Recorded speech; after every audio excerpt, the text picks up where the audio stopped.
Muito bem, iniciamos o novo trimestre, quarto trimestre de 2023, e o estudo número 1, que vai de hoje até sexta-feira, vai nos falar sobre uma missão dada por Deus, a missão de Deus que nos alcança. Podemos dizer, como disse um escritor, toda ação da nossa vida toca alguma corda na eternidade se estivermos envolvidos na missão de salvar alma.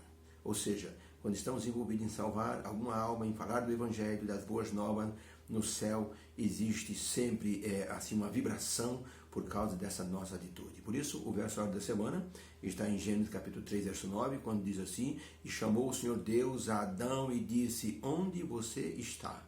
Uma procura que resultou justamente em uma promessa.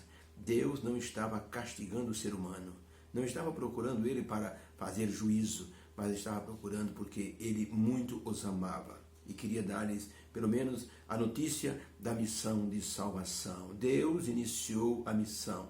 Quando falamos de missão, estamos pensando no que Deus nos ensina, ou nos ensinou em sua palavra, e o que Jesus mostrou em seu ministério, relacionado com o atendimento ao pecador, relacionado com a salvação e a vida eterna. A missão divina sempre foi buscar o pecador. Foi por isso que Deus, em sua missão de salvação, clamou: Onde estais? O homem e a mulher estavam escondidos. Deus foi buscar o pecador. Jesus escreveu sua missão como sendo porque o Filho do Homem veio buscar e salvar aquele que se havia perdido. Lucas 19, verso 10. Deus foi o originador da missão de buscar o ser humano que se havia perdido. O ser humano que se perdeu nos seus caminhos de pecado. E Deus foi o originador dessa busca maravilhosa por amor. João 3,16 diz que Deus amou o mundo, que deu o seu Filho. Foi uma busca de amor. E essa busca tornou os seres humanos, Adão e Eva, como alvos dessa missão e todos os seus descendentes. Por isso se diz que para que a salvação se cumpra, é preciso que a salvação seja vista como uma dádiva de Deus. O ser humano não merecia, mas Deus, em seu infinito amor, estendeu essa salvação para toda a raça caída. O ministro escocês estava pregando e, para ilustrar o amor divino em busca do ser humano, ele contou a história de uma mulher que estava longe de sua casa, a uns 10 quilômetros, e resolveu ir de volta à sua casa. Já eram umas 6 horas da tarde e a noite estava caindo. Ela conhecia o caminho, mas de repente começou a cair uma tempestade de neve e ela se perdeu no meio do caminho. 22 horas ela não conseguia mais achar o caminho.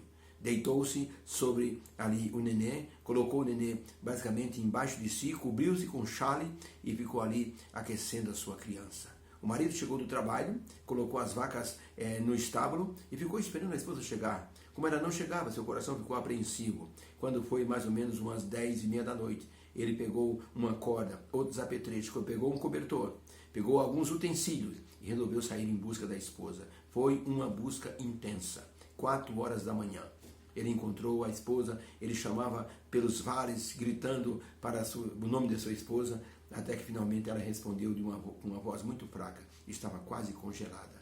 Ele correu até ela, envolveu-a com o cobertor, viu que a criança estava bem aquecidinha, e ela ficou feliz por ver o esposo, e assim foi conduzida ao lar através dos braços fortes e pelo conhecimento do esposo.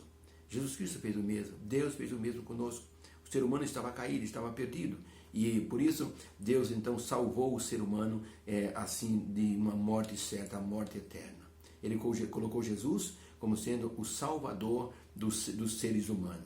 Quando nós vemos a história da criação e da queda, nós podemos imaginar por algum momento como foi o encontro de Deus com os seres humanos caídos naquele momento tão tenso. Ali Deus explicou para eles as consequências do que eles fizeram. E explicou também a solução na missão do Filho prometido que iria trazer salvação não somente a eles, mas toda a descendência de Adão e Eva. Por isso, a base de qualquer missão nossa está centralizada na pessoa do Senhor Jesus Cristo. Por isso, Deus fez com que Adão e Eva entendessem que o relacionamento com Ele é que seria a base de amor para que a missão fosse cumprida. Por isso, Deus instituiu o sacrifício de cordeiro para que Adão e Eva pudessem sempre se lembrar e colocar os seus descendentes na linha de lembrança de que a salvação, a missão de salvação estava centralizada em Cristo Jesus, mas teria que ter a cooperação dos seres humanos. Ellen White, no livro Medicina e Salvação, na página 24, escreveu o seguinte: o objetivo de nossa missão é o mesmo objetivo da missão de Cristo. Ele veio para tornar conhecido o seu amor pela humanidade e demonstrá-lo. Cristo veio como Redentor para que todos pudessem ser salvos e ser levados ao céu. Isso é uma missão de salvação, uma missão de resgate. Deus não quis deixar o ser humano perdido em suas consequências. Por isso Jesus veio numa missão especial de resgate.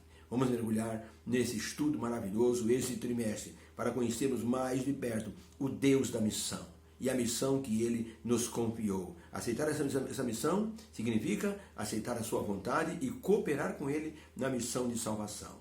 Vamos, com oração e submissão ao Espírito Santo, pedir a inspiração e o entendimento do estudo para que a missão se faça assim realizada através das nossas atitudes. Deus abençoe a todos. Que a semana seja uma bênção para todos.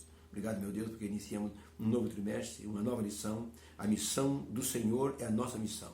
Ajude-nos a entender isso através do amor. Que o Senhor nos proteja esta semana em nome de Jesus. Amém. Beijo no coração. Feliz semana para todos.